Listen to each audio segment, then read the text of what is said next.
Bueno, el Señor les bendiga. Estamos en una nueva clase, la tercera clase de liderazgo eh, de la Iglesia del Evangelio Cuadrangular, Instituto Bíblico.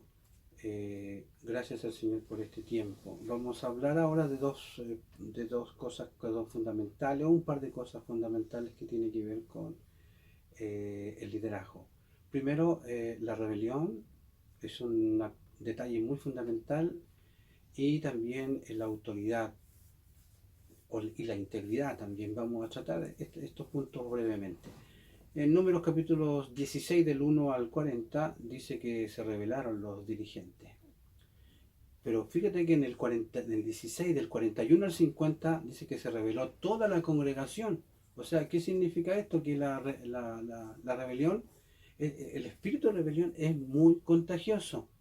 Así que, de hecho, el juicio de los 250 dirigentes que ofrecieron incienso no trajo ninguna tregua a la congregación.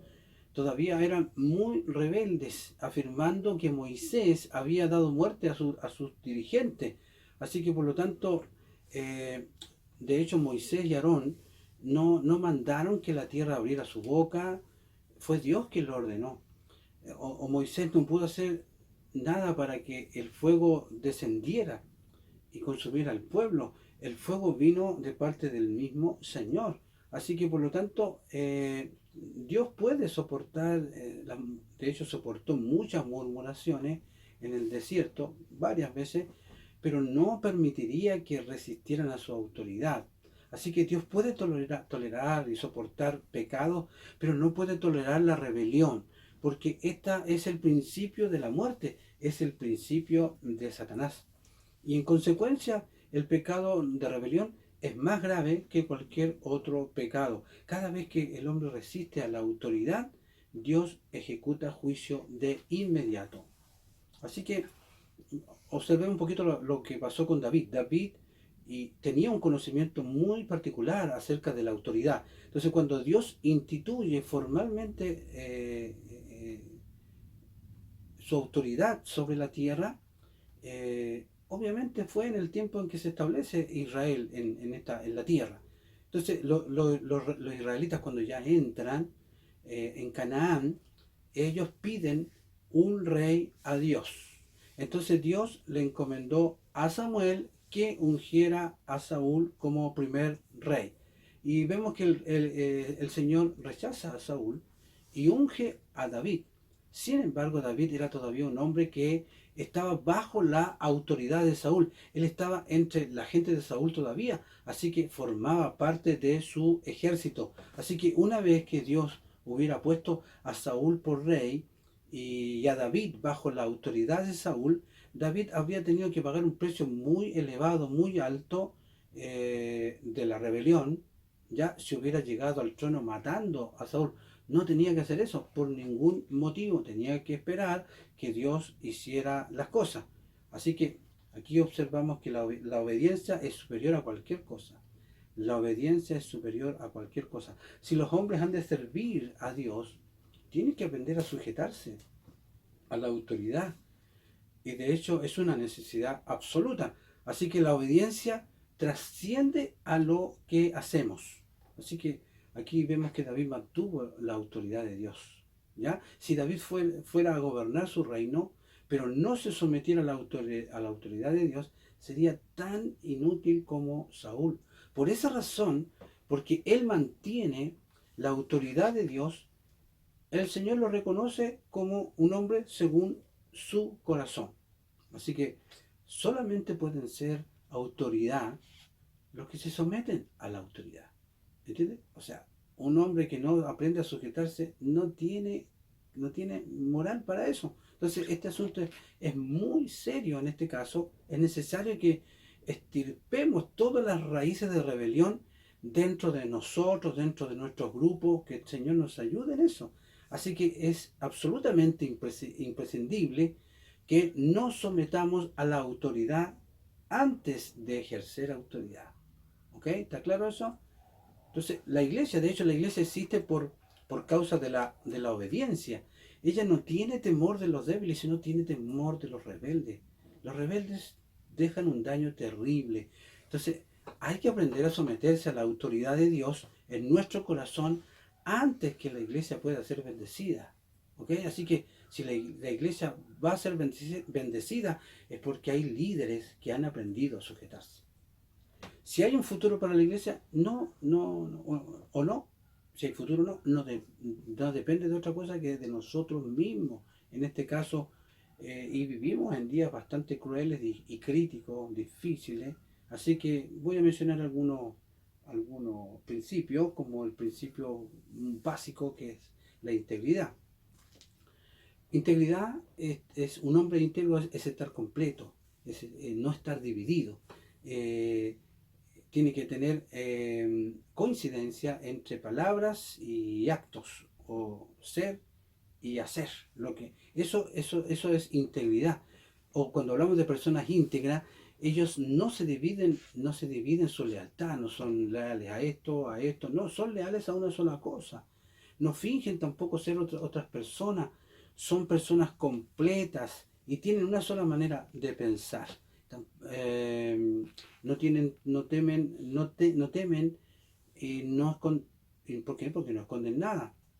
Así que la integridad no es tanto lo que hacemos, sino lo que somos. Ojo con eso. ¿Ya? No es tanto lo que hacemos, sino lo que somos. Y lo que somos, obviamente, a su vez determina qué hacemos. Entonces, cuando la integridad sea el árbitro, seremos congruentes, ya nuestra conducta reflejará nuestras creencias. La prueba de fuego. La prueba de fuego para cualquier líder es ser creíble. Necesitamos ser creíbles. Entonces, mientras más credibilidad posea, más confianza tendrá la gente en nosotros. ¿Ya? Y como consecuencia, la gente va a conferir el privilegio de influir en sus vidas. O sea, ellos nos permiten que nosotros vamos moldeando y trabajando y hagamos la obra en ellos. En este caso, permitamos que sea formado el Señor en ellos. Ustedes entienden que nosotros no somos los que formamos a nadie, pero sí el Espíritu Santo lo hace y nosotros somos un canal más que nada. Entonces, todo se viene abajo o se levanta a causa del liderazgo. Yo siempre he dicho, todo comienza con el líder. Y el secreto para no pecar es la integridad. Así que si usted pierde credibilidad, ya rápidamente perderá su posición de influencia. Ya no va a poder influenciar a la gente, porque esto no es así de imposición, no es dictadura. Nosotros, si la gente nos sigue, es porque hemos ganado su confianza. Ser íntegro, menciono algunos detalles, ser íntegro le hace a una persona confiable, ser íntegro le hace a una persona de influencia y ser íntegro le hace le forma patrones mucho más altos, más elevados. En la primera, cuando hablamos de confiable, para un líder que tenga la autoridad de dirigir, necesita más que exhibir el nombramiento en la puerta o los títulos, sino que nosotros tenemos que ganarnos la confianza de quienes nos siguen. Así funciona. Tenemos que ganarnos la confianza de las personas que están detrás de nosotros. Entonces, toda gran institución, cuando hablamos de influencia, toda gran institución es la sombra ensanchada de un solo hombre. O sea, el carácter determina el carácter de la organización o de la iglesia. Las personas hacen lo que ven. O sea, si usted muestra malos testimonios, seguro que la gente o no va a querer estar con nosotros o va a imitar lo que nosotros hacemos. Y cuando hablamos de que ser íntegro eleva unos patrones muy elevados, ¿por qué? Los líderes deben regir su vida con patrones mucho más altos, mucho más elevados que sus seguidores. En este caso, nuestra moralidad debe ser mucho mayor, mucho más alta. Eh, por ejemplo, no podemos predicar algo que nosotros no hacemos. Si predicamos que tenemos que ser cumplidores de la ley, me refiero de lo que está establecido en nuestra ciudad, tenemos que respetarla nosotros primero. Si nosotros, imagínense, hemos visto tantos líderes que manejan sin licencia, por ejemplo. ¿Y cómo podemos decirle a los otros que no lo hagan si nosotros tenemos que practicarlo primero? Así que es muy, muy fundamental esto. Y responsabilidad, las responsabilidades aumentan a medida que se va avanzando. Mientras más arriba Dios te coloca, más responsabilidad requiere de ti. Y lo otro, pero baja algo, los derechos empiezan a bajar. O sea, disminuyen a medida que se asciende. Mientras más alto, tú tienes menos derechos, porque estás sirviendo a los demás. Ellos son la necesidad.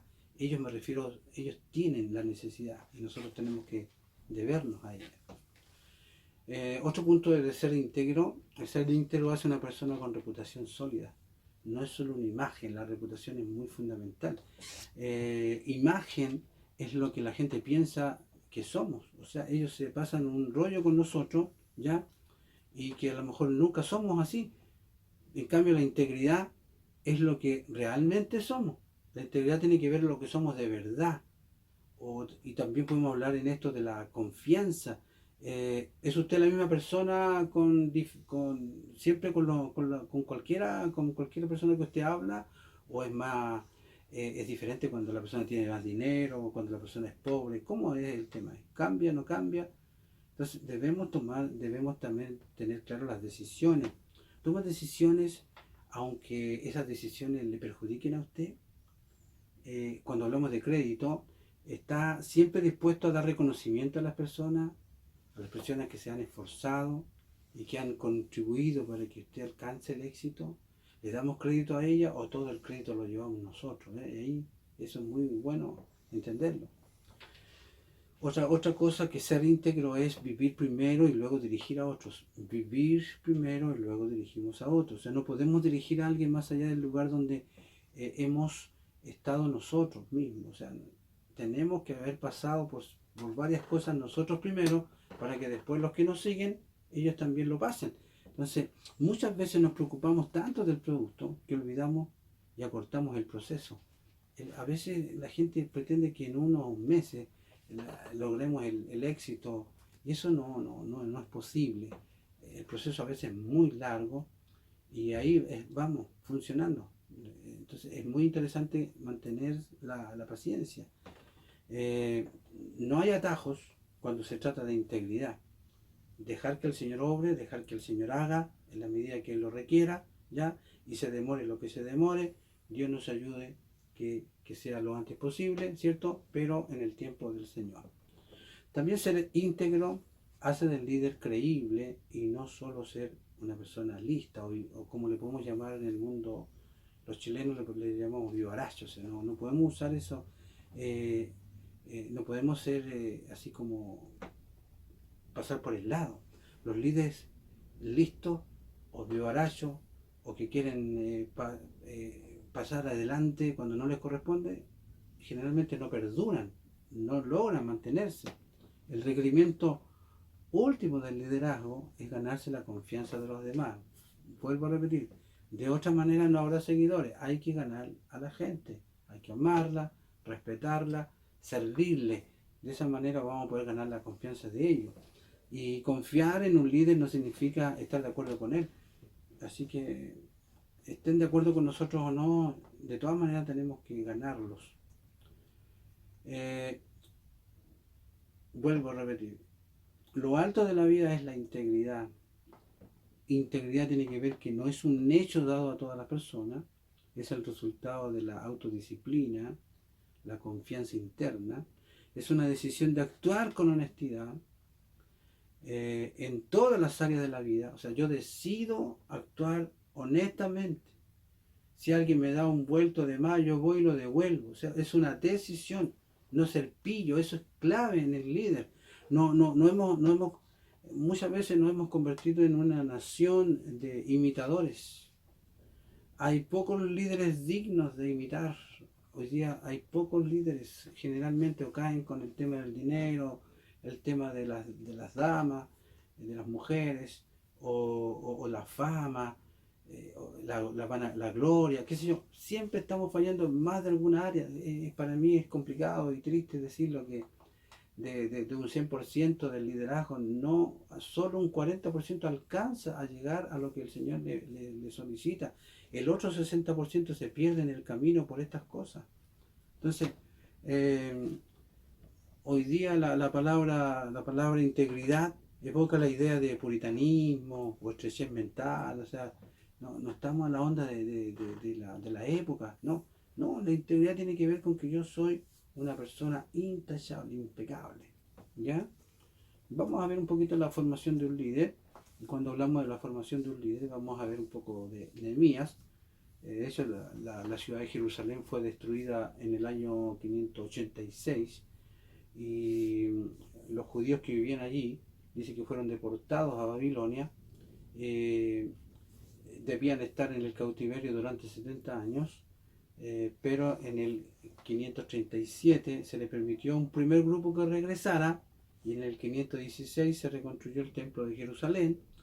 Esdras fue el líder del segundo grupo de judíos que regresó a Jerusalén, y luego en el 445 a.C. Nehemías pidió autorización para volver a Jerusalén con un tercer grupo a fin de reconstruir los muros de la ciudad.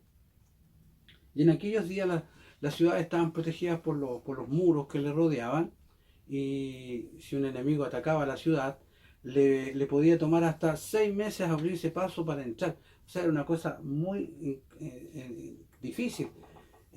¿Por qué? Porque los muros eran muy altos, eran muy gruesos. Entonces, cuando Nehemías entra en escena, los muros de Jerusalén habían estado absolutamente destruidos durante muchos años. Entonces, y para entonces ya los judíos habían estado viviendo en cautiverio en Babilonia durante algún tiempo. Entonces, finalmente a ellos se les permite el regreso y poco a poco a esta gente, y después se les permite reconstruir el templo. Pero la ciudad seguía en ruina y los muros seguían siendo un montón de escombros. O sea, empiezan a reconstruir el templo, pero tenían que reconstruir la ciudad. Me refiero a los muros. Y esto creaba dos grandes problemas. Primero, los habitantes estaban indefensos. Si no hay muro, los habitantes estaban indefensos. Así se usaba antiguamente. Los habitantes estaban desolados, sin esperanza y afrentados frente al resto de las naciones.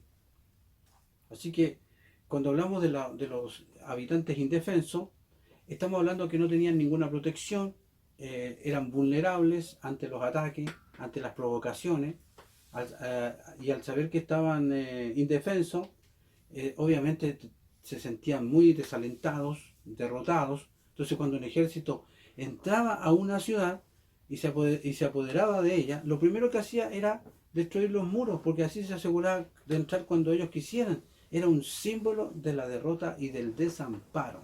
¿Okay? Entonces Jerusalén, con sus muros destruidos, era una deshonra para el pueblo de Dios. Les decía, ellos creían que Dios los había abandonado. Así que muchos de ellos creían que lo había hecho, que Dios ya no lo había abandonado totalmente. ¿Ya? Y al fin y al cabo su cautiverio era la consecuencia de la desobediencia que ellos habían vivido. Así que ahora estaban de vuelta y hasta habían reconstruido ya el templo, pero estaban viviendo en medio de los escombros, así que su moral estaba por el suelo, se sentían muy derrotados, muy desalentados, deprimidos, ¿ya? Y obviamente cuando todo esto está en crisis, cuando todo esto está en un grave drama, ¿qué es lo que hace falta? Un líder. Siempre va a aparecer un líder cuando las cosas no funcionan bien, tiene que haber alguien que comience algo. Y aquí entra en escena Nehemías, según capítulo 1 de Nehemías, capítulo 1 del verso 1 al 4, aparece Nehemías. Entonces en el Antiguo Testamento se conoce a este rey por 3 nombres distintos. Artajerjes, aquí aparece este rey que era un medo persa, que significa gran rey. Azaraz significa padre venerable, y Darío el medo, como lo titula el libro de Daniel. Esto nos dice algo sobre la forma en que concebirán a los pueblos, a sus gobernantes en aquellos días, ya que un solo hombre era conocido con 3 nombres distintos. Así que es probable que Nehemías, al ser copero del rey, porque era un hombre muy importante, él ocupara prácticamente el segundo puesto de gran importancia dentro del reino. El copero, en este caso del rey, era una combinación de primer ministro o también un guardaespaldas o agente personal de seguridad y también un ayudante del rey. Era la persona en la que más confiaba el rey. Así que el título de Nehemías se origina en la parte de sus responsabilidades, que incluía la obligación de probar el vino antes que lo bebiera el rey. O sea, si había algún tipo de veneno, alguna cosa, el primero que moría era el copero. Y esa era la forma para asegurarse el rey cuando iba a beber algo de que no estuviera envenenado. Así que Hanani, que era uno de los hermanos de Nehemías, acababa de regresar de su viaje a Jerusalén, puesto que Jerusalén estaba a una distancia bastante fuerte, alrededor de unos 1300 kilómetros, de Susa, donde estaba Nehemías, y es probable que lo hubiera llevado prácticamente unos 2 meses hacer este viaje a puro camello, y obviamente atravesando todo el desierto, un viaje para nada fácil. Nehemías le pide noticias a este hombre, a su hermano Hanani, quería saber todo lo que estaba sucediendo a la familia de Jerusalén, y vemos que en un segundo punto los habitantes estaban muy desolados, muy sin esperanza, eh, afrentados frente al resto de las naciones. Así que dice que Nehemías, cuando escucha esto, se pone a llorar, hace duelo por algunos días, ayuna y ora al Dios del cielo. Así que Nehemías se siente muy triste con las noticias y avergonzado por el pueblo de Dios. Así que, y aquí en los siguientes versículos vemos la oración. También vemos que no oró una hora, ni un ratito solamente, ni siquiera un solo día. La Biblia dice que oyó las noticias en el mes de Kisleo, que era la última semana de noviembre, y fue en el mes de Nisan, o sea, la última semana de marzo, imagínense, noviembre, saque la cuenta, hasta marzo, cuando el rey lo dejó ir. O sea, había estado orando, había estado llorando, ayunando y lamentándose durante 4 meses. Así que es claro que se había tomado en serio aquellas noticias, y que él las guardaba en lo más profundo de su corazón. Así que Nehemías, vemos aquí, lo primero que vemos aquí en Nehemías, que Nehemías era un hombre de oración. De hecho, en su libro leemos 11 oraciones, más que casi cualquier otro libro de la Biblia.